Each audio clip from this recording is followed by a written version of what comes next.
Hi friends, how are you? Welcome to టారా గివ్స్ 1 to 3. నేను మీ మహమ్మద్ యాసిన్. నెక్స్ట్ మనం ఈరోజు మనం నిన్నట్టుగా డిస్కస్ చేద్దాం అనమాట. ఈ క్వశ్చన్స్ అన్ని నేను డిస్కస్ చేద్దాం. పార్ట్ 1 నిన్న చూసాను అనమాట. ఈరోజు మనం పార్ట్ 2 చేయబోతున్నాం. సో ఈ క్వశ్చన్స్ అన్ని మనం ఈరోజు డిస్కస్ చేయబోతున్నాం. అన్నీ వస్తాయి. మనం నిన్నటి దాకా ఏమో governor general of Bengal, governor general of India, ఈ 3 గురించి చదివాం. మనం ఈరోజు వైస్రాయ్ గురించి చదవబోతున్నాము. ఈ క్వశ్చన్ అన్నిటికీ ఈరోజు ఆన్సర్ మీకు దొరుకుతాయి అనమాట. సో ఈ క్లాస్ మొత్తం విన్న తర్వాత ఈ క్వశ్చన్ అన్నిటికీ మీరు ఒక పేపర్ మీద కనీసం రాసి మన ఫేస్బుక్లో ఈ పోస్ట్ నేను ఈ వీడియో షేర్ చేస్తాను కదా, అక్కడ కింద పోస్ట్ చేయండి. లేకపోతే ఈ వీడియో కింద కమెంట్లైనా ఆన్సర్లు రాయండి. సో ఆన్సర్లు రాస్తే మీకు బాగా గుర్తుంటాయి. చూడండి, చదవడం రాయడం రెండితో పోల్చుకుంటే రాయడానికే ఎక్కువ గుర్తుంటాయి అనమాట. అదే రాయడం కన్నా వేరే వాళ్ళకి ఎక్స్ప్లెయిన్ చేయడం, అది రెండు పోల్చుకుంటే ఎక్స్ప్లెయిన్ చేయడం బాగా గుర్తుంటుంది అనమాట. మీరు కూడా మీ ఫ్రెండ్స్ అందరికీ ప్రతిదీ ఎక్స్ప్లెయిన్ చేస్తూ ఉండండి, ఇంకా బాగా గుర్తుంటుంది. సో నేను మనం governor general of Bengal, governor general of India మొత్తం డిస్కస్ చేసాము. నిన్నటి వీడియో చూడని వాళ్ళు నిన్నటి వీడియో చూడండి. నిన్నటి వీడియోలో పార్ట్ 1 అని రాసి ఉంటుంది. ఈరోజు వీడియోలో పార్ట్ 2 అని రాసి ఉంటుంది అనమాట. ఈరోజు మనం కంప్లీట్ వైఎస్ఆర్ గురించి చదువుతాం అనమాట. మన క్లాస్ ఏ క్లాస్ అయినా సరే ఇంగ్లీష్ మరియు తెలుగులో 2 భాషల్లో ప్రతి క్లాస్ ఉంటుందన్నమాట. ఏది కంప్లీట్ ఇంగ్లీష్లో, కంప్లీట్ తెలుగులో అయితే ఉండదు. సో ఇలా తెలుగులో ఇంగ్లీష్ రావడానికి ముఖ్య కారణం ఏంటంటే తెలుగు స్టూడెంట్స్ లాస్ అవుతున్నారు. అందుకోసమే తెలుగు స్టూడెంట్స్ వాళ్ళ కోసం నేను ఇంగ్లీష్ కూడా యాడ్ చేసి 2 కలిపి ఒకేసారి చెప్తున్నాను అనమాట. తెలుగు స్టూడెంట్స్ ఎక్కడ లాస్ అవ్వకూడదు. మీరు ఆల్రెడీ చూసారు, గ్రూప్ 1 ఎగ్జామ్స్ ఇప్పటికీ ఆల్రెడీ హైకోర్టు ఏమో క్యాన్సర్ అంటే వాయిదా వేసిందనమాట.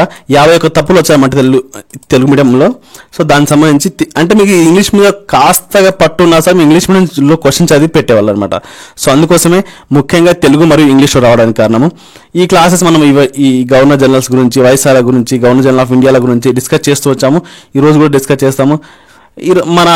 మనము గ్రూప్ 2 మీద ఎలా ప్రిపేర్ అవ్వాలి, ముందు గ్రూప్ 2 గురించి ఏమేమి తెలుసుకోవాలి, ఆ మెయిన్గా ఒక వీడియో తయారు చేస్తున్నాను. అదే బీటెక్ వాళ్ళు ఏ పోస్టులు మాత్రమే అర్హులు, పిహెచ్ అభ్యర్థులు ఏ పోస్టులకి అర్హులు కారు, ఏ పోస్టుకి హైట్ అవసరం, ఏ పోస్టుకి ముస్లిం అభ్యర్థులు అర్హులు కారు, ఏ పోస్టులకి హిందూ అభ్యర్థులు మాత్రమే అర్హులు, ఎగ్జామ్ ప్యాటర్న్ ఏ విధంగా ఉంటుంది, సిలబస్ ఏ విధంగా ఉంటుంది, రెఫరెన్స్ బుక్స్ ఏవి, ప్రీవియస్లో కట్ ఆఫ్ ఏ విధంగా వచ్చింది, మనం పేపర్స్ ఏ విధంగా ప్రీవియస్ పేపర్స్ ఎలా యూజ్ చేయాలి, ఎలా చదవాలి, ఏమి చదవాలి ఈ బుక్స్లో, నేను ఈ ప్రీవియస్ పేపర్ ఎలా యూజ్ చేయాలి, ఎలా చదవాలి అనేది ఈ 2 పాయింట్స్ వీడియోలో ఎక్స్ప్లెయిన్ చేయలేదు. ఆ వీడియో ఎందుకు ఎక్స్ప్లెయిన్ చేయలేదు అంటే ఇంకా వీడియో పెద్దగా అయిపోతుంది. అండ్ ఇంకా కొన్ని మీరు చాలామంది డౌట్స్ అడిగారనమాట, మెసేజ్ చేశారు. ఎలాగంటే ఇప్పుడు పీజీడీసీ చేసిన వాళ్ళు ఆ సర్టిఫికేట్ సరిపోదా అని అడిగారు. కొంచెం పిహెచ్ రిజర్వేషన్ ఎంత ఉంటుందని అడిగారు. ఇంకా ఏంటంటే ఇక చాలా డౌట్స్ నిన్న అడుగుతూనే ఉన్నారు. మీరు కూడా డౌట్స్ ఉంటే పోస్ట్ చేయండి. నేను అవన్నీ కలుపుకొని నెక్స్ట్ మండే, ఇప్పుడు వచ్చేటువంటి మండేన నేను ఇంకో వీడియో చేస్తాను అనమాట. సో ఈ వీడియోకి నేను ఫేస్బుక్లో పోస్ట్ చేస్తే 8.1K మంది రీచ్ అయింది. కానీ దాంట్లో చాలా తక్కువ మంది మాత్రమే షేర్ చేశారు. సో షేర్ చేశారు అనమాట. ఈ షేర్ చేయడంలో ఏమవుతుందంటే అసలు బీటెక్ మనమైతే గ్రూప్ ప్రిపరేషన్ మన జూనియర్స్ కానీ మన క్లాస్మేట్స్ కానీ ఎంతో మంది ప్రిపేర్ అవుతుంటారు. మనం ఒకసారి కూడా నోటిఫికేషన్ మొత్తం చదవమాట, లైన్ టు లైన్. సో వాళ్ళకి బేసిక్ ఇన్ఫర్మేషన్ మొత్తం ఇక్కడ అందిస్తుంది వాళ్ళకి. సో మన ప్రతి అభ్యర్థి, గ్రూప్ అభ్యర్థి ఖచ్చితంగా ఇవన్నీ తెలుసుకోవాలి. తెలుసుకోకుండా అయితే అడుగు పెట్టకూడదు. ఎందుకంటే మీకు ఆల్రెడీ తెలుసు, దీంట్లో కొన్ని జాబ్స్కి ఏమో ఏజ్ తక్కువ ఉండాలి, కొన్ని జాబ్స్కి ఎక్కువ ఉన్నా పర్వాలేదు. సో అది కూడా ఉందన్నమాట. కొన్ని జాబ్లకి పిహెచ్లో వాళ్ళు అర్హులు కారు. అవన్నీ తెలుసుకున్నాం. దాన్ని బట్టి ఇవన్నీ తెలుసుకున్నామంటే మనము రేపొద్దున మెయిన్స్ రాసిన తర్వాత మనము ఒక జాబ్ వాడు మీకు ఏ ప్రిఫరెన్స్ కావాలో జాబ్ అడుగుతాడు. ఇవన్నీ మనం ముందు తెలుసుకుంటే మనం దేనికి అర్హులమని మనకు ముందే అర్థమైపోతాయి. మన ఏజ్ని బట్టి, మన ఏరియాని బట్టి, మన రిలీజన్ బట్టి ఇవన్నీ మనకు ముందు తెలుసుకున్నామంటే, మన రూల్స్ మనం తెలుసుకున్నామంటే జాబ్ ప్రిఫరెన్స్ అయ్యేటప్పుడు మనకి ఎటువంటి కన్ఫ్యూజన్ ఉండదు. తీరా ఎగ్జామ్ ముందర తెలుసుకున్నామంటే అది మీరు డిసైడ్ చేసుకోలేరు అనమాట. అప్పటికప్పుడు ఏ జాబ్ ప్రిఫరెన్స్ తీసుకోవాలండి. సో ముందుగా అన్ని తెలుసుకుని పెట్టుకోవాలి. ఒక ఎగ్జామ్ ప్రిపేర్ అవుతున్నామంటే ముందు ఆ ఎగ్జామ్ సంబంధించిన డీటెయిల్స్ ఫుల్ ఫ్లెడ్జ్గా తెలుసుకోవాలి మనము. సో ఇంకా చాలా మంది షేర్ చేయట్లేదు. షేర్ చేయండి ఖచ్చితంగా. షేర్ చేశారంటే వాళ్ళకు కూడా చేరుతుంది, వాళ్ళు కూడా తెలుసుకుంటారు అనమాట. సో 20 మంది దాకా షేర్ చేశారు ఈ వీడియోని. సో మిగతా వీడియోస్ అన్ని కూడా షేర్ చేస్తూ ఉండండి. నేను మన Facebook group link, Telegram group link అన్నిట్లో, మన వాట్సాప్ గ్రూప్లో అన్నిట్లో షేర్ చేస్తున్నాను. కింద డిస్క్రిప్షన్ బాక్స్లో అన్ని గ్రూపుల లింకులు ఉంటే మీరు ఇక్కడ జాయిన్ అయిపోండి. నెక్స్ట్ నేను నిన్న రాబర్ట్ క్లే గురించి మాట్లాడాను. Warren Hastings, Lord Cornwallis, John Shore, Arthur Wellesley, Lord George Barlow, Minto one, Francis Rawdon Hastings, Amherst, governor general of India చూసుకుంటే William Bentinck, Charles Metcalfe, Auckland and Ellenborough, Hardinge one, Dalhousie గురించి, ఇప్పుడు వైస్రాయ్ల గురించి. మనం ఈరోజు వైస్రాయ్ల గురించి మాట్లాడదామని నేను అనుకున్నాను అనమాట. సో ఎందుకంటే నిన్న వీడియో ఆల్రెడీ చాలా పెద్దగా అయిపోయింది, ఇంకా వైస్రాయ్ల గురించి మాట్లాడితే అది కూడా చాలా పెద్దగా అయిపోతుంది. వీడియో లెంత్ అయిపోతుందని నిన్న వీడియో చేయలేదు, సో అక్కడికి బంద్ చేశాను. సో వైస్రాయ్ల గురించి ఈరోజు మనం మాట్లాడుకుందాం. సో వైస్రాయ్ల గురించి ముందు మాట్లాడుకుంటే, ఫస్ట్ వైస్రాయ్ ఎట్లా ఈ సంస్థ ఏ విధంగా వచ్చిందంటే, మనకు 1857 తిరుగుబాటు జరిగింది కదా, మొత్తం దేశం మొత్తం తిరుగుబాటు ధర్మం వచ్చిందంట. ఈ తిరుగుబాటు వచ్చిన తర్వాత ఇంకా రాణి ఏం చేసిందంటే, ఇంకా కంపెనీ నుంచి క్యూన్కి తీసుకొస్తుంది అనమాట. సో ఇంకా కంపెనీ ఏమి ఉండదు, డైరెక్ట్గా ఇండియానే మేమే పాలిస్తామని క్యూన్ చెప్పింది అనమాట. So last governor of east India company and the first viceroy and governor general of India. ఫస్ట్లో ఏమనేవాళ్ళు, గవర్నర్ జనరల్ ఆఫ్ ఇండియా అనేవాళ్ళు, గవర్నర్ జనరల్ ఆఫ్ ఇండియా. ఇప్పుడు ఏం చేశారు, పేరు viceroy and governor general of India అని పేరు మార్చాలి. Viceroy and governor general of India అని 1857 తిరుగుబాటు తర్వాత 1858 చట్టం వస్తుంది. 58 చట్టం ద్వారా ఈ చట్టంలో viceroy and governor general of India పేరు మార్చారు. అండ్ ఏంటంటే కంపెనీకి కంప్లీట్గా 1857 తిరుగుబాటు తర్వాత 1858 చట్టం ద్వారా కంపెనీని కంప్లీట్గా దేశం నుంచి తీసేశారు. డైరెక్ట్ ఇండియాని ఇప్పుడు క్యూన్ పాలిస్తుంది అనమాట. కంపెనీ టు క్యూన్ అంటారు అనమాట దీన్ని. Establishment of 3 universities, 3 universities lord Canning గారు ఏర్పాటు చేశారన్నమాట. ఇంకో పాయింట్ మనం మాట్లాడుకుంటే, ఈ 1858 ఒక చట్టంని చదివి వినిపించింది ఎవరంటే లార్డ్ కానింగ్ గారే చదివి వినిపించారు ప్రజలకి. సో ఎక్కడ, అలహాబాద్లో. సో అది అనమాట. సో ఇవన్నీ మనం గుర్తుపెట్టుకోవాల్సిన ఎగ్జామ్లో అడిగేటువంటి best points and silly points. ఎందుకంటే నేను సిల్లీ పాయింట్స్ ఎందుకంటే అంటే, ఇవి ఎక్కడో చిన్న లోతులో ఉంటాయన్నమాట. బేసిక్ పాయింట్ పైన ఉంటాయి, ఎవరు చదివారు అనేవి ఎవరు తెలియదు అనమాట. సో ఎవరు చదివారంటే లార్డ్ కానింగ్ గారు చదివారు. సో 1858 చట్టంను ఎక్కడ, అలహాబాద్లో చదివారనమాట. ఇంకా చూసుకుంటే ఇతనే 3 యూనివర్సిటీస్ స్థాపించారు. ఎక్కడెక్కడంటే Calcutta, Madras, Bombay in 1857 and occurred during this. So ఈ 3 యూనివర్సిటీ 1857 దాంట్లో ఆ ఇయర్లో ఏర్పాటు చేశారు. Calcutta, Madras, Bombay. And witness and suppressed the revolt of 1857. ఈ 1857 రివోల్ట్లో అణచివేయబడ్డానికి మరియు ఒక ప్రత్యేక సాక్షి ఎవరంటే లార్డ్ కానింగ్ గారే అప్పటి ఉన్నారు కాబట్టి ఆయనే ఇవన్నీ చూసుకున్నారు అప్పట్లో. Doctrine of lapse started by Lord Canning, Lord Dalhousie. Doctrine of lapse అంటే ఏంటి, రాజ్య సంక్రమణ సిద్ధాంతం తీసుకొచ్చింది ఎవరు, Lord Dalhousie. And finally withdrawn in 1859లో అంటే 1859లో దీన్ని ఉపసంహరించుకున్నారు, అంటే తొలగించారు. ఎవరి కారణం తొలగించారు, లార్డ్ కానింగ్ గారిని తొలగించారు. నేను ఇది క్వశ్చన్ కూడా ఇచ్చాను డిస్ప్లేలో. ఎవరు రాజ్య సంక్రమణ సిద్ధాంతం ఏ వైస్రాయ్ కాలంలో దీన్ని తొలగించారు అంటే విత్డ్రా చేసుకున్నారు అని క్వశ్చన్ అడిగితే లార్డ్ కానింగ్ అని చెప్పాలి. సో 1815లో దీన్ని తొలగించారు. And 2 arms of British administration originated secretary of state and viceroy of governor general of India to look after the administration of India. So ఈ చట్టం 1858 చట్టం ఈయన కాలం వచ్చిందంటే అప్పుడు ఏమేం చేశారంటే, ఒక సెక్రటరీ ఆఫ్ స్టేట్ అనేది ఒక కొత్త సీట్ని, ఒక కొత్త డిజిగ్నేషన్ని తీసుకొచ్చారు. అండ్ దాంతోపాటు గవర్నర్ జనరల్ ఆఫ్ ఇండియాని ఒక కొత్త పేరు ముందర యాడ్ చేశారు. Viceroy and governor general of ఇండియాని ముందర ఒక పేరు యాడ్ చేశారు అనమాట. సో 2 బ్రిటిష్ అడ్మినిస్ట్రేషన్ ఆరిజినేట్, ఈ చట్టం ద్వారా 2 బ్రిటిష్ అడ్మినిస్ట్రేషన్స్ వచ్చారన్నమాట, పరిపాలనా సంస్కరణలు వచ్చారన్నమాట. Regressive laws such as criminal procedure codes and Indian penal codes were introduced. ఈ criminal procedure codes and Indian penal codes ఈయన కాలంలో వచ్చాయన్నమాట, ఇంట్రడ్యూస్ చేశారన్నమాట. కొన్ని చట్ల మార్పు చేసి తీసుకొచ్చారన్నమాట. Introduction of new tax such as income tax and on experimental basis 1859లో ఒక ఎక్స్పెరిమెంటల్గా ఇన్కమ్ ట్యాక్స్ ఇంట్రడ్యూస్ చేశారు ఇండియాలో. So white mutiny by European troops in 1859 occurs. 1859లోనే వైట్ మ్యూటనీ జరిగిందనమాట. వైట్ మ్యూటనీ అంటే ఏం లేదు, వైట్ అంటే ఇంకా బ్రిటిష్ వాళ్ళు ఉన్నటువంటి కింది స్థాయి అధికారులు పై స్థాయి అధికారులతో గొడవ పడ్డమే దాన్ని ఏమంటారంటే మ్యూటనీ అంటారు. సో వైట్ మ్యూటనీ అంటే ఇంకా బ్రిటిష్ వాళ్ళు వైట్గా అంటారు, వైట్ మ్యూటనీ పెట్టుకున్నారు. Indian councils act 1861 was occurred. 1861లో మీకు ఆల్రెడీ తెలుసు ఇండియన్ కౌన్సిల్ యాక్ట్ వచ్చింది 1861లో. ఈ 1861 ప్రకారమే హైకోర్ట్స్ కూడా వచ్చాయన్నమాట. ఈ హైకోర్ట్స్ గురించి మనం మాట్లాడదాం, మళ్ళీ వస్తుంది. ఇదే కాలంలోనే క్రిమినల్ ప్రొసీజర్ కోర్ట్స్ వచ్చాయి, ఇండియన్ పీనల్ కోర్ట్స్ కూడా వచ్చాయి. సో అదనమాట. నిన్నటి వీడియో చూడండి, వాళ్ళు నిన్న వీడియో చూడండి ఖచ్చితంగా. అది చూసిన తర్వాత ఈ వీడియో చూడండి, మీకు చాలా చాలా చాలా చాలా పూర్తి హిస్టరీ మీద ఒక ఫుల్ రివిజన్, పర్ఫెక్ట్ ప్లానింగ్ వస్తుంది మీకు. అది ఇంకా దీని తర్వాత చూసుకుంటాము లార్డ్ ఎల్గిన్ 1 1862 నుంచి 1863 వరకు ఉన్నారు. Wahabi movement was occur during the tenure of he and get surprise. Wahabi movement ఈయన కాలంలో జరిగింది, ఈయననే దీన్ని అణచివేశారు అనమాట. సో ఎవరంటే ఈ వహాబీ మూవ్మెంట్ మనం చదివాము.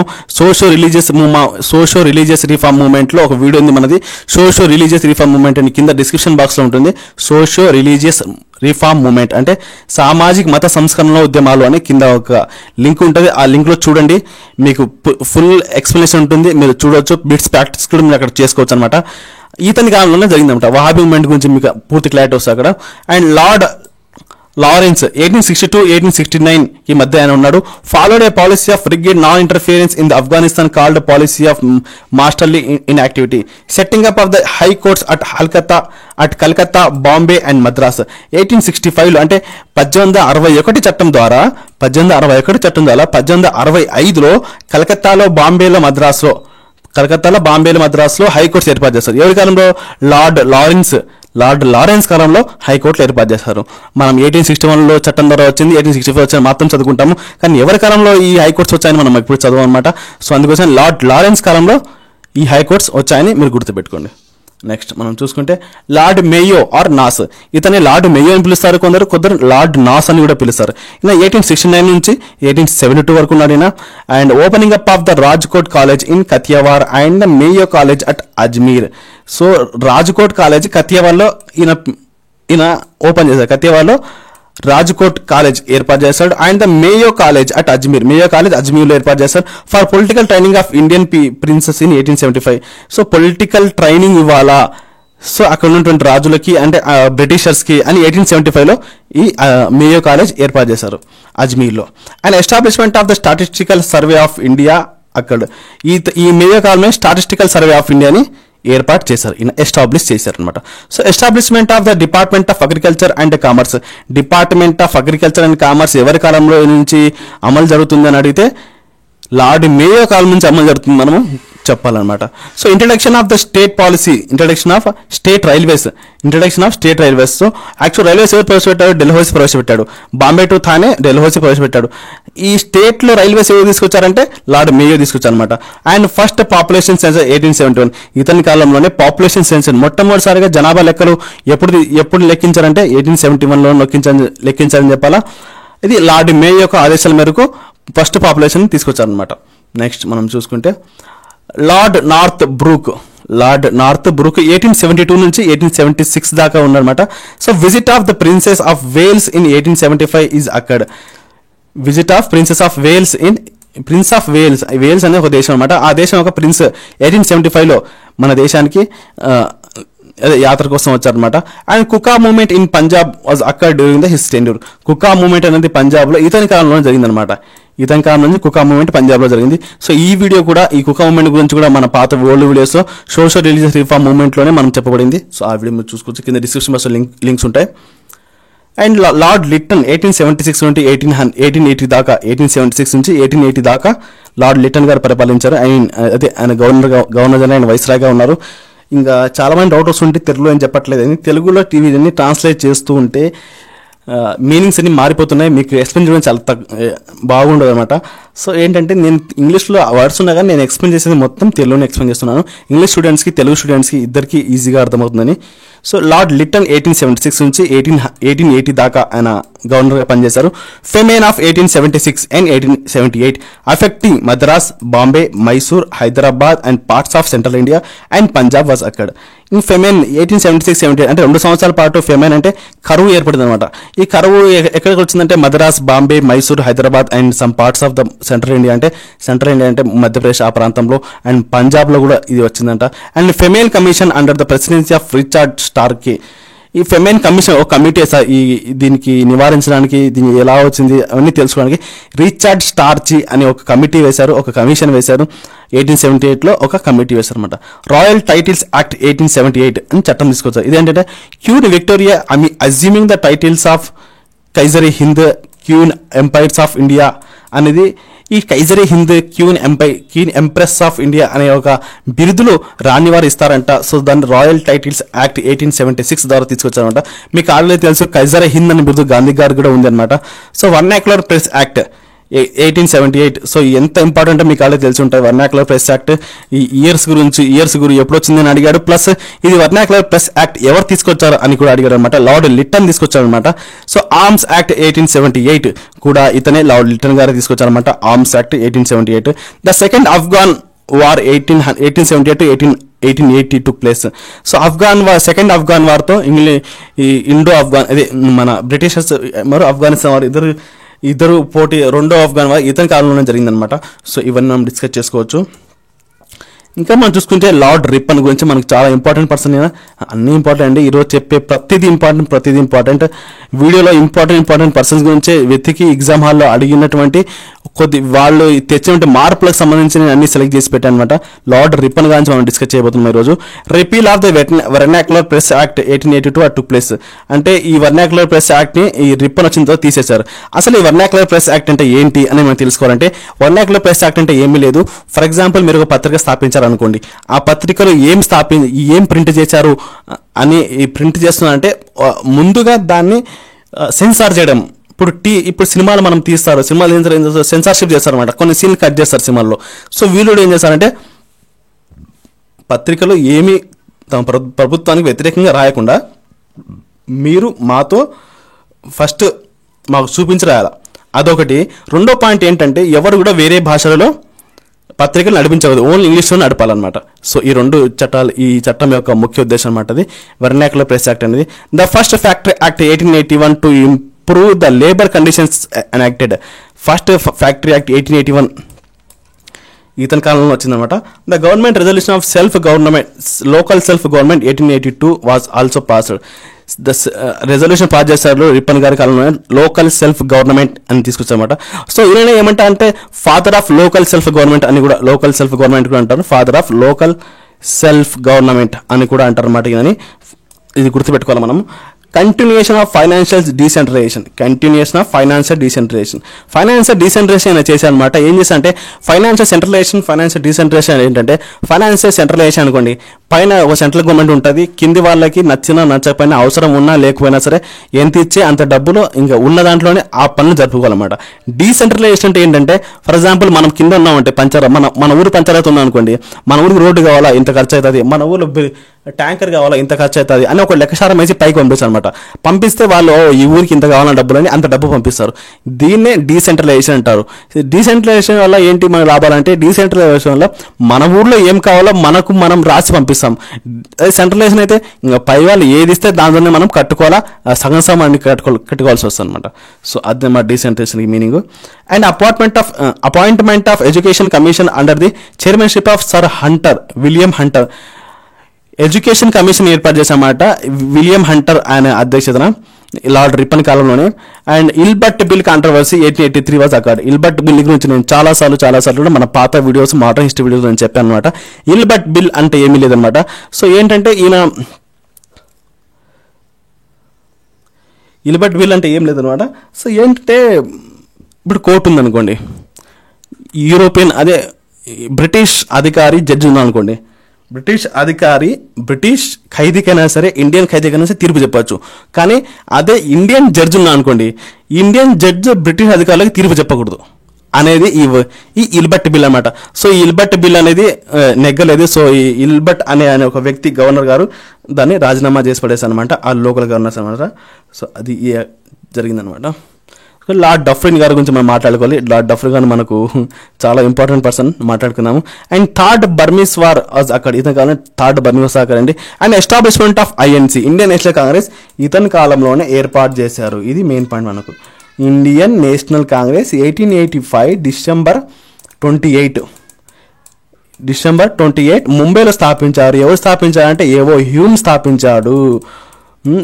మొట్టమొదటి సెక్రటరీ అదే ప్రెసిడెంట్ ఎవరు అంటే WC బెనర్జీ గారు. వీటన్నిటి గురించి మనం ఆల్రెడీ మన మోడర్న్ హిస్టరీ వీడియోస్లో ఈ INC గురించి పూర్తి ఒక సపరేట్ వీడియోనే ఉంది అనమాట. మీకు ఎక్కడ కూడా మిస్ కాదనమాట. అలా ఒక వీడియోనే కంప్లీట్ వీడియో చేశాను. ఆ వీడియో చూడండి, మీరు కింద డిస్క్రిప్షన్ బాక్స్లో ఉంటుంది. ఇంకా చూసుకుంటే మనం లార్డ్ అంటున్నారు.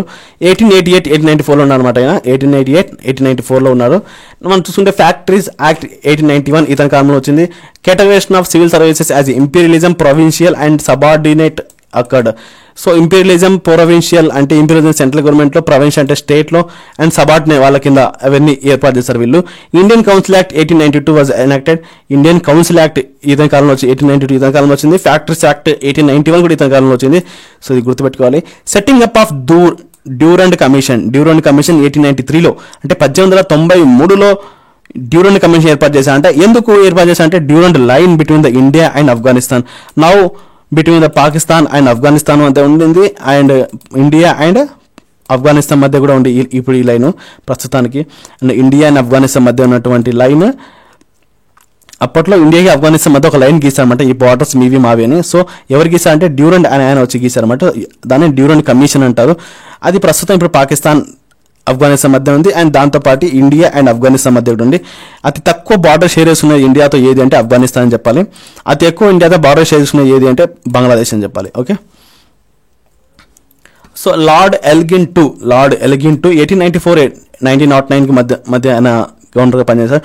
2 British officials assassinated during the Chapekar brothers during his tenure. So Chapekar brothers అంటే చాపేకర్ సోదరులు ఈ లార్డ్ ఎల్గిన్ యొక్క కాలంలోనే ఇద్దరు ఉన్నటువంటి ఇద్దరు బ్రిటిష్ అధికారులను అతను వాళ్ళు ఈ చాపేకర్ సోదరులు హత్య చేశారు అనమాట.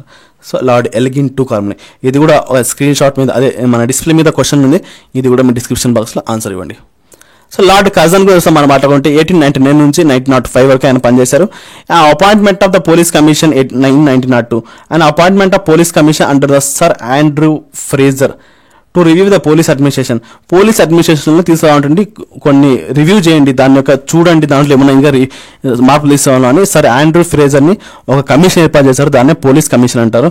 సో ఇంకా ఏం చేశారంటే ఇతని కాలంలో appointment of universities commission in 1902 universities commission కూడా ఈ 1902 తీసుకొచ్చారు. And passing up of Indian universities act 1904 and establishment of department of commerce industry అని యూనివర్సిటీలో ఒక డిపార్ట్మెంట్ దీన్ని తీసుకొచ్చారు.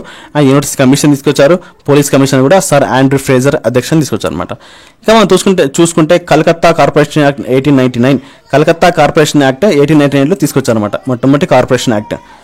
And ancient monument preservation act 1904 and ancient monument preservation act గురించి కూడా నేను ఎవరు తీసుకొచ్చారు అనేది కూడా నేను మన బెంగాల్ విభజన అనే వీడియోలో కూడా డిస్కస్ చేశాను. అది ఎవరంటే ancient monument preservation act Curzon తీసుకొచ్చారన్నమాట. పార్టీషన్ ఆఫ్ బెంగాల్ 1905లో ఎవరు చేశారంటే ఈ కర్జన్ చేశారనమాట. ఈ పార్టీషన్ ఆఫ్ బెంగాల్ చేసేందుకు గానే వందే మాతరం మూమెంట్ వచ్చిందనమాట. ఇంకా మనం వందే మాతరం మూమెంట్, స్వదేశీ మూమెంట్ వచ్చాయి, మీకు ఆల్రెడీ తెలుసు. పార్టీషన్ ఆఫ్ బెంగాల్ వాజ్ అక్కడ పార్టీషన్ ఆఫ్ బెంగాల్ అయినా సరే అదే 1905లో జరిగిందనమాట. దీనికి గానే మన వాళ్ళు రక్షాబంధన్ జరుపుకోవాలని రవీంద్రనాథ్ ఠాగూర్ గారు అదే బంగ్లాదేశీయులు మనము రక్షాబంధన్ జరుపుకోవాలని ఒక డేట్ ఫిక్స్ చేసుకున్నారు. ఈ విభజనకు గాను ఆయన యొక్క బిరుదు కూడా ఆయన త్యాగం చేశారనమాట. సో అది లార్డ్ మింటో టు 1905-1910 ఈ లార్డ్ మింటో టు 1905 నుంచి మనం ఒకసారి డిస్కస్ చేసాం. లార్డ్ మింటో 1 1805లో కూడా వచ్చాడు. సో అతను వేరే ఇతను లార్డ్ మింటో టూ అని చెప్పాలి. ఇతని కాలంలోనే మార్లే మింటో సంస్కరణలు అని చెప్పాను మీకు. మార్లే మింటో సంస్కరణలు. మార్లే అనేవాడు సెక్రటరీ ఆఫ్ స్టేట్, మింటో అనేవాడు గవర్నర్. ఓకే, అదే viceroy and governor of India. Popularisation of anti partition and స్వదేశీ మూమెంట్ ఈ యాంటీ పార్టీషన్ మూమెంట్ ఎవరి కాలంలో పాపులర్ అయింది అంటే మింటో 2 కాలంలోనే పాపులర్ అయిందని చెప్పాలి. సో మీరు మళ్ళీ కర్జన్ కాలం అని చెప్పకూడదు అనమాట. కర్జన్ కాలంలో కాలేదు. యాంటీ పార్టీషన్ అండ్ స్వదేశీ మూమెంట్ అనేవి ఈ రెండు కూడా మింటో 2 కాలంలో జరిగాయి అనమాట. స్ప్లిట్ ఆఫ్ సూరత్ అంటే ఈ సూరత్లో కాంగ్రెస్ సెషన్ ఒక విడిపోయింది కదా. ఈ యాన్యువల్ సెషన్ ఏ సెషన్లో ఈ కాంగ్రెస్ విడిపోయింది అంటే కాంగ్రెస్ చీలిక ఎప్పుడు జరిగిందంటే 1907 సూరత్ సెషన్లో కాంగ్రెస్ ఒక చీలిక జరిగింది. And establishment of the Muslim league ఏర్పాటు చేశారు 1906లో. ఎవరంటే ఆగా ఖాన్ ఏర్పాటు చేశారు. ఎవరి కాలంలో? లార్డ్ మింటో కాలంలో ముస్లిం లీగ్ ఏర్పాటైంది 1906లో. ఓకే, ఢాకా దీని ఒక హెడ్ క్వార్టర్స్ అనమాట. ఓకే, లార్డ్ హార్టింజ్ టూ అనమాట. లార్డ్ హార్టింజ్ 2 ఇలా రాసుకోవాలి. తెలుగు వన్ పడ్డాయి అనమాట. So okay, Lord Hardinge two 1910 నుంచి 1916 వరకు ఉంది ఆయన పనిచేశారు. So creation of Bengal presidency like the Bombay and Madras in 1911. So creation of Bombay presidency ఏ విధంగా అయితే చేశారో ఆ విధంగా బాంబే ప్రెసిడెన్సీ చేశారనమాట. ఎట్లా అంటే Bombay and Madras in 1911. Carnation Darbar of king George IV held in Delhi. So ఏంటంటే మన దేశానికి కింగ్ జార్జ్ IV అని ఆయన వచ్చి మన దేశాన్ని విజిట్ చేశారు. ఎక్కడంటే ఢిల్లీలో ఆయన విజిట్ చేశారు అనమాట. ఢిల్లీలో ఒక దర్బార్ ఏర్పాటు చేసుకుని ఆయన ఏర్పాటు చేశారు అనమాట. ఇంకా మనం చూసుకుంటే transfer of capital from Calcutta to Delhi. Calcutta నుంచి ఢిల్లీకి మన రాజధాని కలకత్తా నుంచి ఢిల్లీకి మార్చారనమాట. సో దీనికి రీజన్ ఏంటి అని మన వాళ్ళు అప్పట్లో నేను క్వశ్చన్ కూడా అడిగాను, మీకు గుర్తుంది లేదో, మీరు వీడియోస్ చూసిన వాళ్ళకి మీకు చాలాసార్లు గుర్తుంటాయి. ఈ కలకత్తా నుంచి ఢిల్లీకి ఎందుకు మార్చారు అనే రీజన్ అడిగితే, ఆ కలకత్తా అనేది ఒక హబ్ అయిపోయింది అనమాట. టెర్రరిస్ట్ యాక్టివిటీస్కి ఒక హబ్ అయిపోయింది. అంటే ఏమంటారంటే విప్లవకారుల యొక్క ఒక హబ్ అయిపోయింది. అందుకోసం బ్రిటిష్ వాళ్ళు కలకత్తా నుంచి ఢిల్లీకి మార్చారనమాట. So establishment of the Hindu Mahasabha in 1915 by Madan Mohan Malaviya. Madan Mohan Malaviya గారేమో హిందూ మహాసభ 1917లో ఏర్పాటు చేశారు. మదన్ మోహన్ మాలవీయ గారికి ఒక బిరుదు ఉంది, మహామాన్య అనే బిరుదు. మదన్ మోహన్ మాలవీయ గారికి ఉంది అనమాట. తిలక్ గారికి లోకమాన్య అని బిరుదు అనమాట. అనే బిరుదు అనమాట. నెక్స్ట్ మనం చూసుకుంటే లార్డ్ చెమ్స్ఫర్డ్. మనం ఒకసారి చూసుకున్నాము 1919 ఒక చట్టం వచ్చిందనమాట ఈయన పేరు మీదనే, చెమ్స్ఫర్డ్ సంస్కరణలని. ఓకే, ఇంకా చూసుకుంటే మనము formation of home rule league by Annie Besant and Tilak. ఇతని పాలనా కాలంలోనే ఎన్బిసెంట్ గారు అండ్ తిలక్ గారు హోమ్ రూల్ లీగ్ని స్థాపించారనమాట.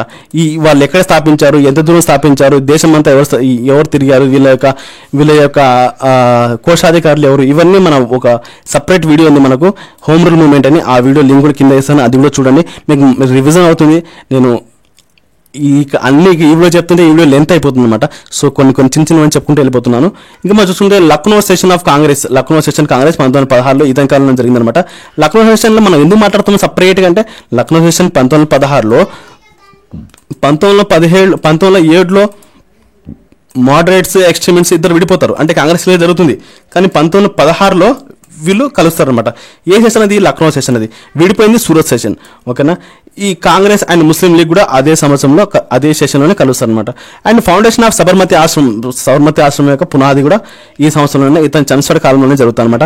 ఆఫ్టర్ గాంధీ వచ్చిన తర్వాత launch of Champaran Satyagraha, Kheda Satyagraha at Ahmedabad ఇవన్నీ కూడా చెమ్స్ఫర్డ్ గారి యొక్క వైస్రాయ్గా పనిచేసేటప్పుడే సత్యాగ్రహ ఈ ఆశ్రమం ఎప్పుడు ఎవరి కాలంలో పెట్టాలి అన్నా సరే, చంపారన్ సత్యాగ్రహ ఎవరి యొక్క వైస్రాయ్ కాలంలో చేయబడింది, ఖేడా సత్యాగ్రహం ఎవరి కాలం చేయబడింది, అండ్ అహ్మదాబాద్ సత్యాగ్రహం ఎవరి కాలంలో చేయబడింది అని అయినా సరే మనము చెమ్స్ఫర్డ్ గారి యొక్క కాలంలో చేయబడిందని చెప్పాలి. అండ్ మనం చూసుకుంటే మాంటెగ్ ఆగస్ట్ డిక్లరేషన్ 1970 అక్కడ మీకు ఆల్రెడీ తెలుసు. మాంటెగ్ చెమ్స్ఫర్డ్ సంస్కరణలు వచ్చాయని. మాంటెగ్ అనే అతను ఒక secretary of states and Chelmsford అతను వైస్రాయ్ అనమాట. Government of India act 1919 was enacted. దీన్నే ఈ గవర్నమెంట్ ఆఫ్ ఇండియా యాక్ట్ ఏమంటారంటే మాంటెగ్ చెమ్స్ఫర్డ్ సంస్కరణలు అంటారు అనమాట. ద రౌలట్ యాక్ట్ 1990 గురించి కూడా ఇతని కాలంలో తీసుకొచ్చారనమాట. జలియన్వాలా బాగ్ మస్కరీ అంటే జలియన్వాలా బాగ్ దుర్ఘటన ఇతని కాలంలో జరిగిందనమాట. వీటన్నిటి గురించి నేను ఒక సపరేట్ వీడియో ఉంది, మీరు ఖచ్చితంగా చూడండి, మీకు బాగా యూజ్ అవుతుంది. And launch of non cooperation and Khilafat movement was అక్కడ. Non cooperation movement and Khilafat movement కూడా ఇతని కాలంలో జరిగిందంట.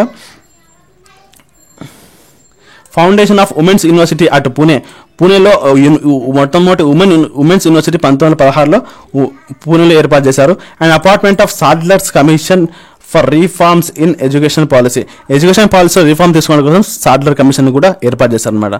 ఇంకా చూసుకుంటే మనం apartment of SV Sinha governor of Bihar, the first Indian to become a governor. Bihar యొక్క గవర్నర్గా ఫస్ట్ ఇండియన్ అతను. సో అతని పేరు ఏం పేరు అంటే ఎస్వి సిన్హా. మొట్టమొదటి ఇండియన్ గవర్నర్గా ఉండడం ఎస్వి సిన్హా గారు ఉన్నారు. అండ్ ఎవరి కాలంలో ఇలా జరిగిందంటే లార్డ్ చెమ్స్ఫర్డ్ గారి కాలంలో ఇలా జరిగింది.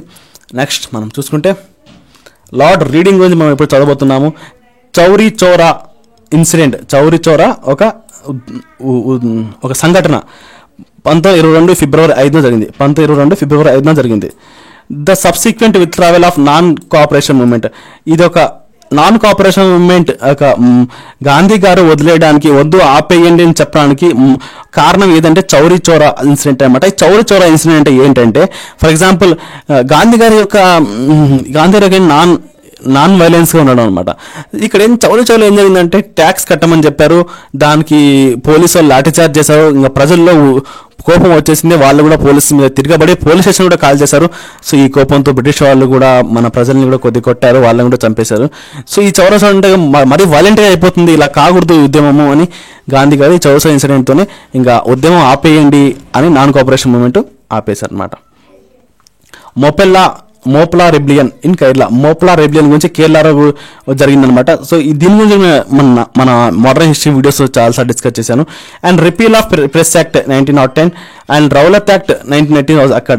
సో ఈ ప్రెస్ యాక్ట్ని తీసేశారు అండ్ రౌలట్ యాక్ట్ని కూడా తీసేశారు ఇతని కాలంలో 1921 లార్డ్ రీడింగ్ కాలంలోనే. And criminal law amendment act, criminal అని సంస్కరణ చేశారు, అంటే సవరణ చేశారు అనమాట. Communal revolts of Multan, Amritsar, Delhi, Aligarh, Arvi, Calcutta. Communal revolts అంటే మతాల మధ్య ఉన్నటువంటి లేదా మత సంఘర్షణ జరగడం అనమాట. ఈ ముల్తాను, అమృత్సర్, ఢిల్లీ, అలీగఢ్, అరవి, కలకత్తా ప్రాంతాల్లో ఇతని కాలంలో జరిగాయి అనమాట. కాకోరి ట్రైన్ రాబరీ, కాకోరి ట్రైన్లో దొంగతనం జరుగుతామన్నమాట. ఆ దొంగతనాలు ఇతని కాలంలో జరిగాయి అనమాట. 1925లో జరిగిందనమాట ఇతని కాలంలో. ఎస్టాబ్లిష్మెంట్ ఆఫ్ స్వరాజ్ పార్టీ యొక్క స్థాపించింది ఇతని కాలంలో ఎవరు స్థాపించారంటే సిఆర్ దాస్, మోతీలాల్ నెహ్రూ. ఈ బిట్ చాలాసార్లు అడిగాడు, స్వరాజ్ పార్టీ ఎవరు స్థాపించారు? సిఆర్ దాస్, మోతీలాల్ నెహ్రూ 1922లో స్థాపించారు. ఎవరి కాలంలో స్థాపించారంటే లార్డ్ రీడింగ్ కాలంలో స్థాపించారు. And decision to the hold simultaneous examination for the ICCS both Delhi and London with effect of 1923 నుంచి ఫస్ట్ ఏముండే అంటే ఐసీఎస్ అంటే ప్రస్తుతం ఉన్నటువంటి IAS అనమాట. ఈ ఎగ్జామ్ అంటే ఇంతకుముందు లండన్ పోయి రావాలి, జర్మనీ మరియు దాంతోపాటు ఇంకొక 2 లాంగ్వేజెస్, అది లండన్ పోయి రాసి రావాలి. దాన్ని కూడా ఏజ్ లిమిట్ ఏమో 18 ఏళ్ళు 21 ఏళ్ళే పెట్టేవాళ్ళు. ఇప్పుడు వీటికి 19 ఇవన్నీ చూసి కొన్ని కమిటీలు వేసి ఇంకా పూర 1923లో ఏం చేశారంటే, సో మీరు లండన్కి వచ్చి రాయాల్సిన ఏం అవసరం లేదు, ఢిల్లీ కూడా మీరు రాసుకోవచ్చు ఎగ్జామ్ అని 2 ఆప్షన్లు ఇచ్చారనమాట. ఢిల్లీలో కూడా రాసుకోవచ్చు అండ్ లండన్లో కూడా రాసుకోవచ్చు అని మన వాళ్ళకి ఆప్షన్స్ ఇచ్చారనమాట. సో ఇది ఎప్పుడు తీసుకొచ్చు అంటే లార్డ్ రీడింగ్ కాలంలోనే 1923 నుంచి అమలుకి వచ్చింది ఇది. సో చూద్దాం. లార్డ్ ఇర్విన్ గురించి 1926 నుంచి 1931 వరకు ఉన్నారనమాట. మనం ఇతని గురించి చాలాసార్లు గాంధీ ఇర్విన్ ప్యాక్ట్ అని చదువుతాము. ఇతనే ఆ ఇర్విన్ అనమాట. ఇతని గురించి మనం సార్ చదువుకుంటే visit of Simon commission to India, ఇతని కాలంలోనే సైమన్ కమిషన్ ఇండియాకి వచ్చిందన్నమాట. 1928లో వచ్చింది. ఈ సైమన్ కమిషన్లో ఎవరు కూడా ఇండియన్స్ ఉండరు అనమాట. సో అందుకోసమే సైమన్ గో బ్యాక్ అని నినాదాలు వస్తాయన్నమాట. The boycott of commission by the Indian ackers. Okay. And all party conference లక్నోలో జరుగుతాయన్నమాట. And for suggestions for future constitution of India, the report of Nehru report and the Nehru constitution was propose. So ఈ Simon commission ఇండియాకి వచ్చి ఒక report తయారు చేసుకుని వాళ్ళకి ఇచ్చేసారు, అదే బ్రిటిషర్స్కి ఇచ్చేసారు అనమాట. సో మాకు అది నచ్చలేదు, దాంట్లో ఆ కమిటీలో మేము ఎవరము లేదు, మీరు మా యొక్క అభిలాషని ఏం తెలుసుకోకుండా మీరే ఒక కాన్స్టిట్యూషన్ ఏర్పాటు చేసుకుని వెళ్ళిపోతారా? లేదు మేము కూడా అని చెప్తే అప్పుడు ఉండే ఇరువు చెప్తా అంటే, మీకు చేతనైతే మీరు కూడా ఒక కాన్స్టిట్యూషన్ చేయండి, మీరు కొన్ని లాస్ తయారు చేయండి అని ఒక సవాల్ విరిస్తే అప్పుడు మన నెహ్రూ గారు ఒక నెహ్రూ కాన్స్టిట్యూషన్ అని, నెహ్రూ రిపోర్ట్ అంటారు, దాని ఇంకో పేరు నెహ్రూ కాన్స్టిట్యూషన్ ప్రపోజ్ చేశారు అనమాట. ఇవన్నీ డిస్కస్ చేయడానికే మీరు అందరూ ఒకసారి లండన్కి రండి అని చెప్తారు. సో సైమన్ కమిషన్ ఎందుకు వేస్తారు? 1919 చట్టంని రివ్యూ చేయడానికి సైమన్ కమిషన్ వేస్తారనమాట. సో లండన్కి రమ్మని చెప్పడమే దాన్నే రౌండ్ టేబుల్ సమావేశం 1, 2, 3 అని జరుగుతాయన్నమాట. ఈ రౌండ్ టేబుల్ సమావేశం గురించి మీకు ఆల్రెడీ తెలుసు, పాత వీడియోస్ ఆల్రెడీ డిస్కస్ చేశాను నేను. ఇంకా మనం చూసుకుంటే appointment of Harbour Butler. Okay, appointment of Harbour Butler Indian States Commission 1927. States గురించి, ఇండియన్ స్టేట్స్ గురించి హార్డ్ కోర్ట్ బట్లర్ అధ్యక్షతన ఏర్పాటు చేసినమాట. ఈ సైమన్ కమిషన్ అనేది చట్టబద్ధమైన ఒక కమిటీ అనమాట. ఈ చట్టబద్ధమైన కమిటీ ఎందుకన్నారంటే 1919 ఒక 10 ఏళ్ల కిందే వాళ్ళు చెప్పేశారు, మేము 1919 ఒక చట్టంని ఒక 10 ఏళ్ళ తర్వాత రివ్యూ చేస్తామని. అందుకోసం కరెక్ట్ 10 ఏళ్ళ తర్వాత 1928 వాళ్ళ సైమన్ కమిషన్ ఏర్పాటు చేశారు. ఆ కమిటీ ముంబైకి వస్తుంది. ఓకే, ఈ హార్బర్ కమిటీ అనేది స్టేట్ కోసం ఏర్పాటు చేశారు, ఇదేమి చట్టబద్ధమైన కమిటీ కాదు. ఓకే, మర్డర్ ఆఫ్ సాండర్స్ యొక్క మర్డర్ జరిగింది అనమాట. ఎందుకు జరిగింది? The assistant superintendent of police of Lahore. ఈ సాండర్స్ అనేవాడు అసలు ఎవరు అని చెప్తాను నేను. ఫరీ 19 ఈ సైమన్ కమిషన్ వచ్చినప్పుడు లాల్ లజపత్ రాయ్ గారు పంజాబ్లో సైమన్ గో బ్యాక్ నినాదాలు చేస్తుంటే, ధర్నా చేస్తుంటే, ఈ సాండర్స్ అనే అతను వచ్చి లాఠీ చార్జ్ చేసి లాల్ లజపత్ రాయ్ గారిని బాగా దెబ్బలు తగ్గుతాయి. ఆయన లాఠీ చార్జ్ వల్లనే ఆయన చనిపోతారు అన్నమాట, లాల్ లజపత్ రాయ్ గారు. సో అందుకోసమే ఇతన్ని గుర్తుపెట్టుకుని మన భగత్ సింగ్ గారు, అతని యొక్క అనుచరులు ఉన్నారు కదా, వాళ్ళందరూ కలిసి సాండర్స్ని చంపేశారనమాట. మనం చూసుకుంటే ఇంకా మనం assistant superintendent of police of Lahore మీద జరుగుతుంది. ఈ సాండర్స్ అనేవాడు అసిస్టెంట్ సూపరింటెండెంట్ ఆఫ్ లాహోర్ అనమాట, లాహోర్ ఉంది. Bomb blast in the assembly of Delhi అసెంబ్లీలో బాంబ్ బ్లాస్ట్ జరుగుతుంది. బాంబ్ బ్లాస్ట్ అంటే పెద్ద బాంబ్ బ్లాస్ట్ అని జరగదు, చిన్న ఒక ఊరికే ఏమంటారు పొగ వచ్చేలా చేస్తారు అనమాట. ఎవరంటే భగత్ సింగ్ ఈయన వాళ్ళ బ్యాచ్ ఉంది కదా, ఆ బ్యాచ్ మొత్తం చేస్తారు అనమాట. అదేంటంటే అక్కడ బిల్ పాస్ అవుతుంటాయి, ఆ బిల్ పాస్ కాకూడదు, ఆ సభని మనం ఒక పోస్ట్ పోన్ చేయించాలా ఎలాగైనా సరే అని అక్కడ బాంబ్ వేస్తారు అనమాట. The Lahore conspiracy case and the death of Jatin Das after 63 prolonged hunger strike. Jatin Das గారు లాహోర్ కాన్స్పిరసీ కేసు జరుగుతుంది. అండ్ ఆ కేసులో ఉన్నటువంటి జతిన్ దాస్ గారు 63 ఏళ్ళు ఒక హంగర్ స్ట్రైక్ అంటే ఏమి తినకుండా 63 రోజులు ఏమి తినకుండా జైల్లోనే చనిపోతారు. బలవంతం కూడా ఆయన తినిపించడానికి ట్రై చేస్తారు, అక్కడి నుంచి రిలీజ్ చేద్దామని కూడా బలవంతంగా అనుకుంటారు, కానీ కోర్టు ఒప్పుకోదు. ఆ జతిన్ దాస్ని జైల్లోనే పెడతారు. ఆయన ఏం తినకుండా ఆయన చనిపోతారు. ఆయన ఎందుకు స్ట్రైక్ చేస్తారంటే జైల్లో ఉన్నటువంటి ఒక యూరోపియన్స్కి ఒక ఇండియన్స్కి మధ్య ఉన్నటువంటి డిఫరెన్స్ అక్కడ కూడా చూపిస్తారు అనమాట. వాళ్ళు ఎలాగంటే ఇండియన్స్ బట్టలు వారాలన్నా ఉత్తకుండా అలాగే పెట్టడము, ఇండియన్స్తో పనికిరాని పనులను చేయించడం, అదే బ్రిటిషర్ యొక్క ఉన్నటువంటి ఖైదీలను ఏం పనులు చేయకుండా హ్యాపీగా వాళ్ళని మంచిగా చూసుకోవడం వాళ్ళని చేస్తారు. మనకు ఇండియన్స్ అన్నం కూడా సరిగా పెట్టేవాళ్ళు కాదు, రూమ్స్ సరిగా ఉండేవి కాదు, అవి బాత్రూమ్స్ అన్ని గలీజ్గా ఉండేవి. సో ఇదంతా ఆయన ఎందుకు ఇక్కడ కూడా మాకు మీరు ప్రశాంతంగా ఉండనివరా అనే ఒక దాంతో ఆయన హంగర్ స్ట్రైక్ చేశారు అక్కడ ఆయన. And the bomb accident train in 1929 ఢిల్లీలో జరిగింది ఇతని కాలంలోనే. Lahore session of the Congress 1929 Purna Swaraj resolution. ఈ ఇర్విన్ కాలంలోనే పూర్ణ స్వరాజ్ 1929 డిసెంబర్ 31న జవహర్లాల్ నెహ్రూ గారు రావి నది ఒడ్డున నిలబడి ఇంకా జెండాని ఆవిష్కరిస్తారన్నమాట. ఏం చెప్తా అంటే 1930 నెక్స్ట్ ఇయర్ 1930 జనవరి 26న మనము ఇండిపెండెన్స్ డే జరుపుకోవాలని చెప్తారు. కానీ మనకు ఆగస్టు 15న మనం జరుపుకుంటున్నాం కాబట్టి సో జనవరి 26ని గుర్తుండేటట్టు మనం కాన్స్టిట్యూషన్ డేగా జరుపుకుందామని కాన్స్టిట్యూషన్ డేగా ఆ రోజు మార్చారు. సో 1949న ఆల్రెడీ మన కాన్స్టిట్యూషన్లో మొత్తం రెడీ అయినప్పటికీ 1950 జనవరి 26 వరకు ఆగారనమాట. సో అది అనమాట కారణము. అండ్ దండి మార్చ్ 12 1930 గాంధీ ద్వారా చేయబడ్డనమాట. ఈ దండి మార్చ్ దేనిలో భాగం? సివిల్ డిసోబీడియన్స్ మూమెంట్లో భాగం, అంటే శాసన ఉల్లంఘనలో భాగం. ఇది శాసన ఉల్లంఘన ఉద్యమంలో ఈ దండి మార్చ్ అనేది కూడా ఒక భాగం. గాంధీ గారు ఇతని కాలంలోనే ఇర్విన్ కాలంలో మొదలుపెట్టారు. And Deepavali declaration by Lord Irwin. Deepavali declaration అనేది లార్డ్ ఇర్విన్ గారి డిక్లరేషన్ దీపావళి డిక్లరేషన్ అంటారు. దీని గురించి కూడా క్వశ్చన్ అడిగాను, మీరు ఆ క్వశ్చన్ ఇవ్వడానికి ప్రయత్నించండి, కమెంట్లో ఇవ్వండి questions. And boycott of the first round table conference and Gandhi Irwin pact 1931. Gandhi Irwin pact కూడా 1931లో జరుగుతుంది, ఇతనితో జరుగుతుంది గాంధీ ఇర్విన్ ప్యాక్ట్.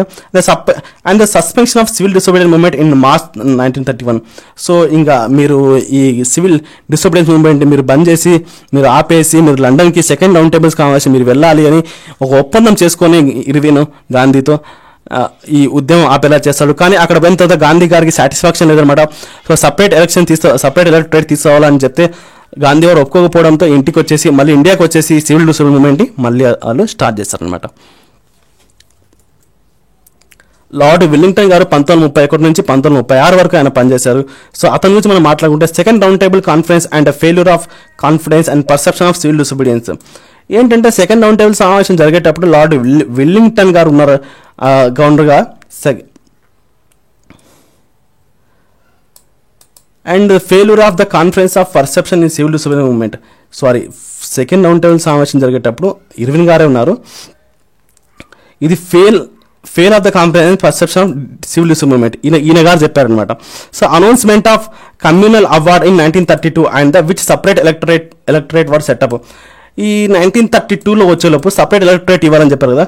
సో మీరు ఒకసారి చూస్తే ఇర్విన్ గారు కరెక్ట్ 1931 వరకే ఉన్నారు. సెకండ్ రౌండ్ టేబుల్ సమావేశానికి గాంధీ గారికి పంపడానికి మొత్తం అగ్రిమెంట్ చేసి గాంధీ గారికి పంపించారు. తిరిగి వచ్చేలోపు ఆయన గారు లేరనమాట. ఎందుకు తిరిగి వచ్చేదే మారిపోతారా అని మీకు డౌట్ రావచ్చు.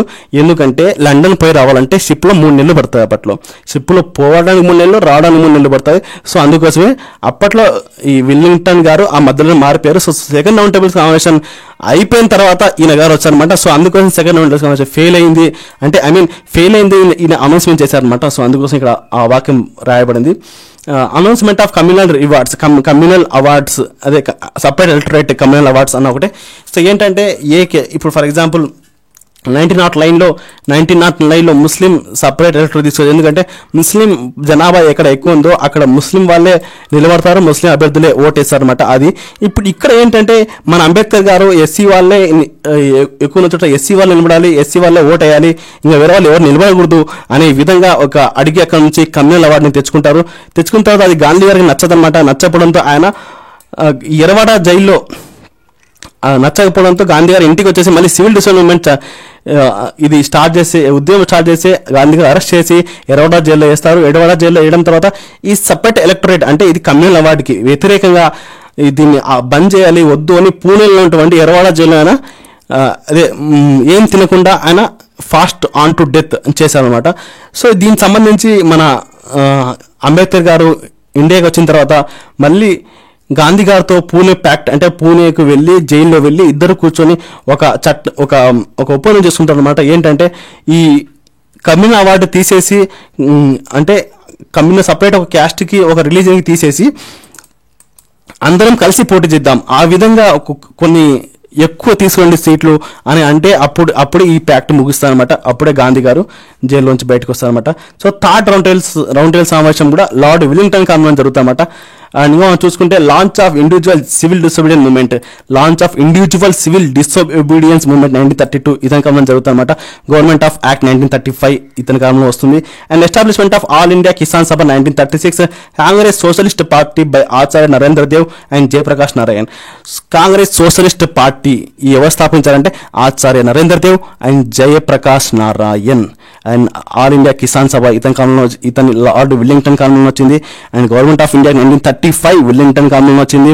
విల్లింగ్టన్ కాలంలోనే పూణే ప్యాక్ట్ జరిగింది. ఇంకా మనం చూసుకుంటే బర్మా సపరేటెడ్ ఫ్రమ్ ఇండియా 1935లో బర్మా ఇండియా నుంచి సపరేట్ అయిపోయింది. ఎవరి కాలంలో జరిగిందంటే విల్లింగ్టన్ కాలంలోనే. సో ఈ వీడియో వల్ల మీకు చాలా చాలా చాలా మేలు జరిగిందని నేను ఎంతో అనుకుంటున్నాను. సో మీరు మీ హ్యాపీనెస్ కమెంట్లో ఒకసారి తెలియజేస్తే బాగుంటాయి. నాకు కూడా ఏంటంటే నేను పడిన కష్టానికి సో ఇంతమందికి ఉపయోగపడింది. చాలామంది కమెంట్లు చేస్తున్నారు, చాలా చాలా హ్యాపీ. మీ కమెంట్లే నాకు ఇంకా ప్రోత్సాహాన్ని ఇచ్చే ఎవరో వీడియో చేద్దాం అనిపిస్తుంది అనమాట. లేకపోతే నాకు కూడా ఏ కమెంట్ రాకపోతే ఎవరు ఏమి యూజ్ అవ్వట్లేదు కదా, ఎందుకు చేయాలి అనిపిస్తుంది.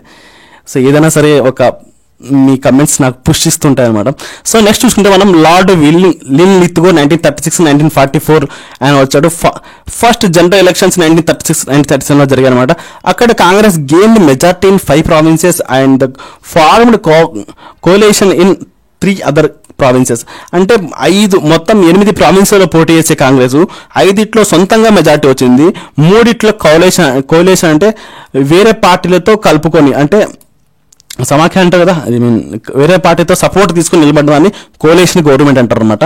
Resignation of Congress ministers after the outbreak of World War two యొక్క మేము పాల్గొంటున్నాము అని బ్రిటిష్ వాళ్ళు అక్కడ వాళ్ళకి మాట్లాడడంతో లేదు మేము పాల్గొనము, దీనికి నిరసనగా మన వాళ్ళు కాంగ్రెస్ మినిస్టర్స్ అంతా వాళ్ళు రాజీనామా చేస్తారు. అండ్ సుభాష్ చంద్రబోస్ గారు అండ్ ప్రెసిడెంట్ ఆఫ్ కాంగ్రెస్గా ఆయన 51st కాంగ్రెస్ సెషన్ అది అంటే 1938లో జరిగినటువంటి కాంగ్రెస్ సెషన్ యొక్క అది 51వ సెషన్ అది.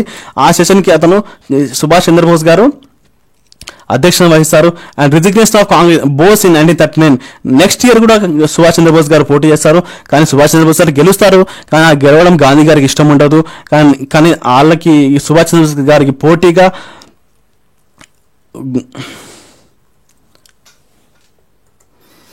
సుభాష్ చంద్రబోస్ గారికి పోటీగా పట్టాభి సీతారామయ్య గారు నిలబడతారనమాట.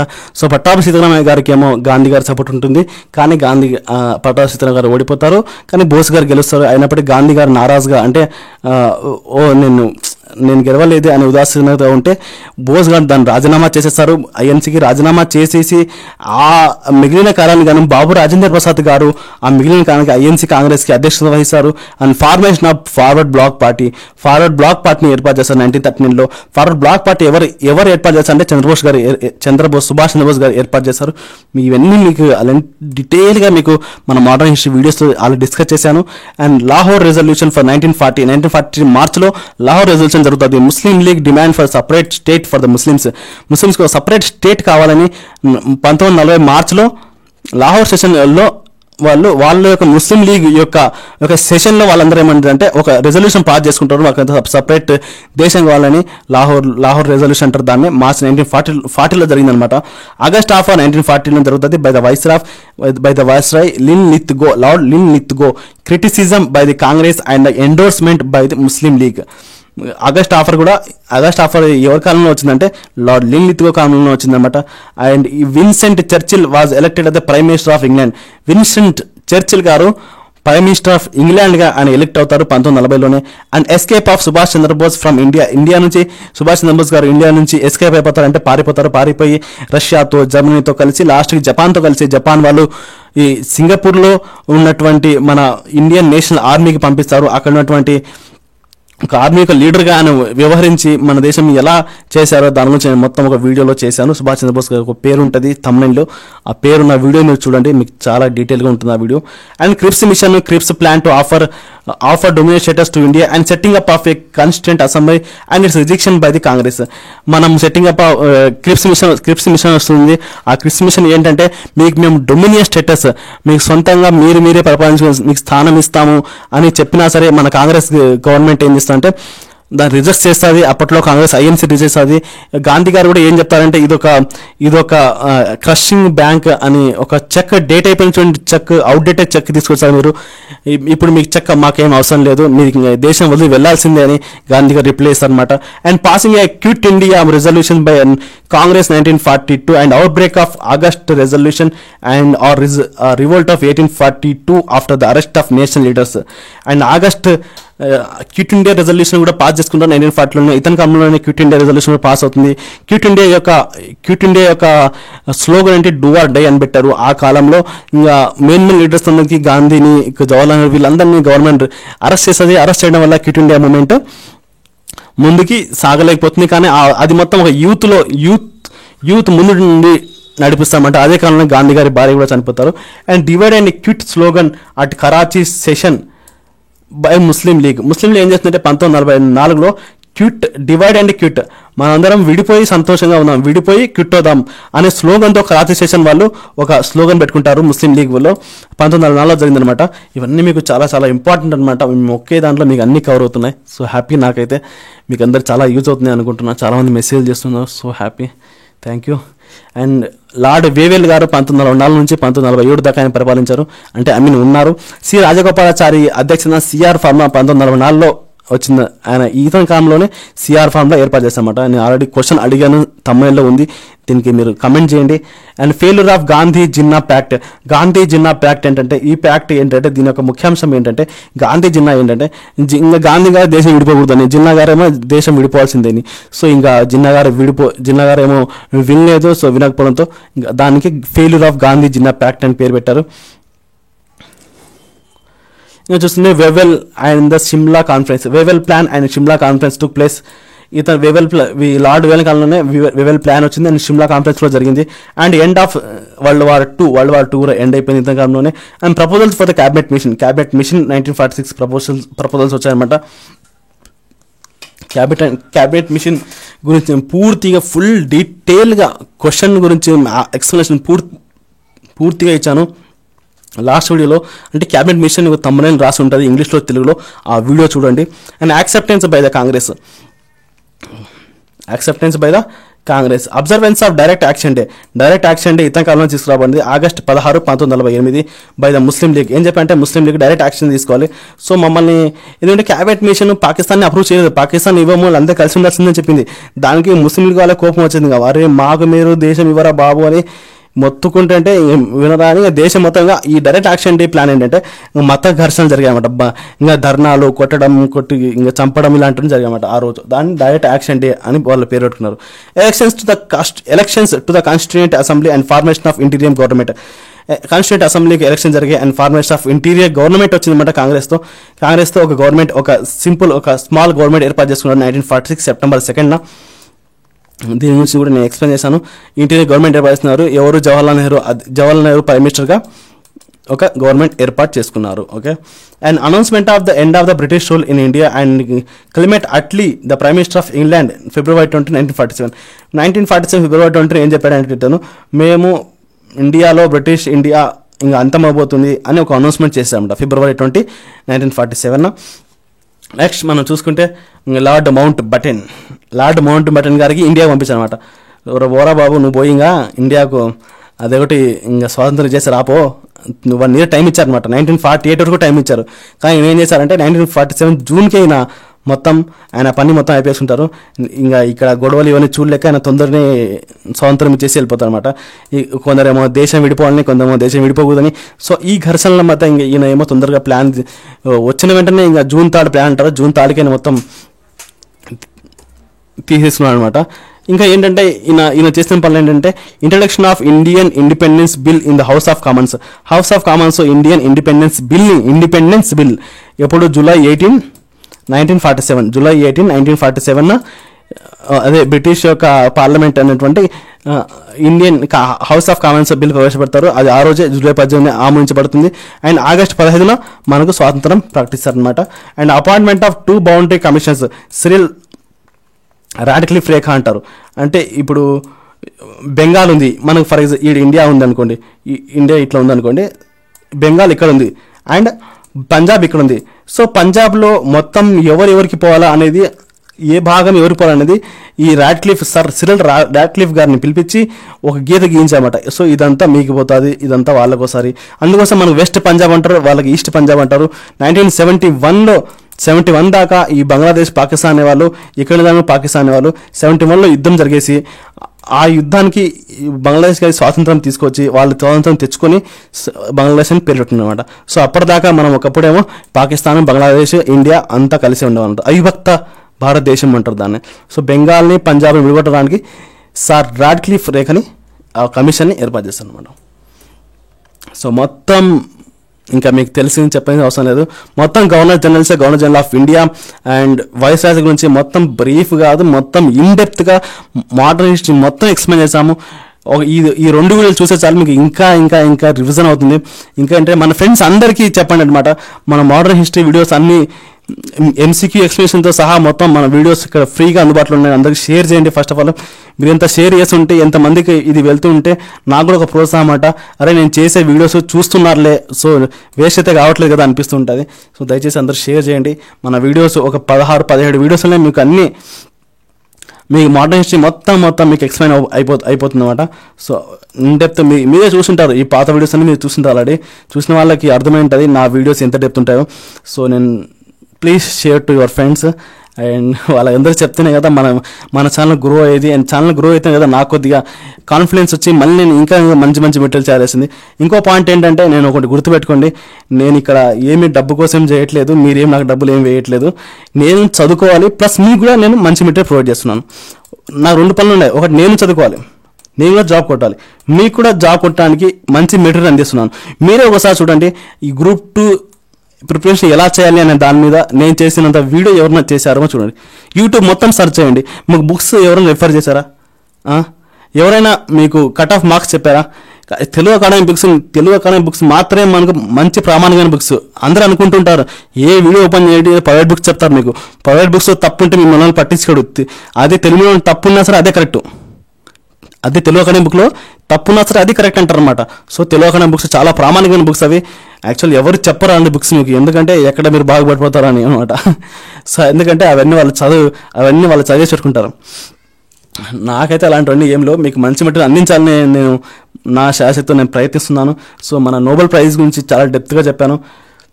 మీరు అవన్నీ వీడియోస్ చూడండి, మీకు చాలా యూజ్ అవుతుంది అనమాట. మీరు కూడా ఊహించలేరు. చాలా నేను ఒక్కసారి వీడియో చూడండి, చూసి మీరే అనుకుంటారు అనమాట, ఓ వీడియో చూస్తే కొద్దిగా బెనిఫిట్ అయింది అని అనిపిస్తుంది. మీరు నా వీడియోస్ లైక్ కొట్టండి అండ్ కమెంట్ చేయండి అండ్ షేర్ చేయండి కంపల్సరీగా. యూజ్ అయితేనే కదా, మీకు యూజ్ అయితే చూస్తారు, యూజ్ లేకుండా చూడరు ఎలాగో. సో అందుకోసమే మీ కమెంట్తో నాకు తెలియజేయండి మీ ఇష్యూస్ ఏమున్నా సరే. సో మీకు ఏమైనా ఇంకా సబ్జెక్టులు స్టార్ట్ చేయాలి, ఇంకా ఏమైనా డౌట్స్ ఉన్నాయంటే నాకు కమెంట్. కానీ మన వాట్సాప్ గ్రూప్ ఉంది, మన వాట్సాప్ టెలిగ్రామ్ ఉంది, అక్కడ నాకు ఇండివిజువల్ నాకు మెసేజ్ చేయొచ్చు, నాతో ఇండివిజువల్ మీరు చాట్ చేయొచ్చు. ఏదైనా డౌట్స్ మీకు విత్ ఇన్ సెకండ్స్ మీకు నేను రిప్లై ఇస్తున్నాను. సో మీరు డోంట్ వరీ, చాలామంది మెసేజ్ ఇస్తుంటారు, చాలా థ్యాంక్ యూ. అండ్ మన యూట్యూబ్ ఛానల్ సబ్స్క్రైబ్ చేసుకోండి. చాలామంది సబ్స్క్రైబ్ చేయకుండా చూస్తున్నారు. సబ్స్క్రైబ్ చేయకుండా చూస్తే ఏంటంటే నేను వీడియో పెట్టేది మీకేం అర్థం అవ్వదు అనమాట. ఇంకో పాయింట్ ఏంటంటే నేను చిన్న వాటికి వీడియోస్ చేయను. అంటే ఇంకా కోర్టు నిన్న నీకు ఆల్రెడీ చెప్పాను, గ్రూప్ 1 గురించి కోర్టు ఏమో రద్దు చేసింది. రద్దు అంటే అదే మళ్ళీ మొత్తం కరెక్షన్ గురించి మొత్తం చేసి వదలని చెప్పింది. నేను దీని గురించి మళ్ళీ సపరేట్ వీడియో చేసి మళ్ళీ దీని సపరేట్ వీడియో చేసి ఆ వ్యూస్ కోసం చేసినట్టు నాకేం అంత. నేను వాట్సాప్లో టెలిగ్రామ్లో మీరు జాయిన్ అయ్యారంటే నా గ్రూప్లో మీకు ఎటువంటి డిస్టర్బెన్స్ ఉండదు. ఓన్లీ పొద్దున సాయంత్రం మాత్రం అది కూడా మెటీరియల్స్ పోస్ట్ చేస్తుంటాను. మనకి యూజ్ అయ్యే మెటీరియల్స్ నేను పోస్ట్ చేస్తుంటాను. చెత్తవన్నీ నా గ్రూప్లో అసలు ఏమీ ఉండవు. ఇంకా ఏంటంటే చిన్న వీడియోస్ చేసి మిమ్మల్ని డిస్టర్బ్ చేయదలుచుకోలేదు. మీరు వాట్సాప్ గ్రూప్లో ఎప్పుడు అప్డేట్గా ఉండండి. వాట్సాప్ గ్రూప్లో మీకు నేను రోజు 10 మెసేజ్ 50 మెసేజ్ వస్తాయి, అస్సలు రావు. ఎందుకంటే ఇంపార్టెంట్ బుక్స్ రోజు ఒక రకమైన బుక్స్ పోస్ట్ చేస్తుంటాను. మీరు లెఫ్ట్ అయితే నేనేం చేయలేను. సో అదే అనమాట. ఇంకా మన వీడియోస్ అన్ని మీరు దయచేసి షేర్ చేయండి మీ ఫ్రెండ్స్ అందరికీ యూజ్ అయ్యేలా చేయండి. And thank you. అందరూ బాగుండాలని కోరుకుంటున్నాను.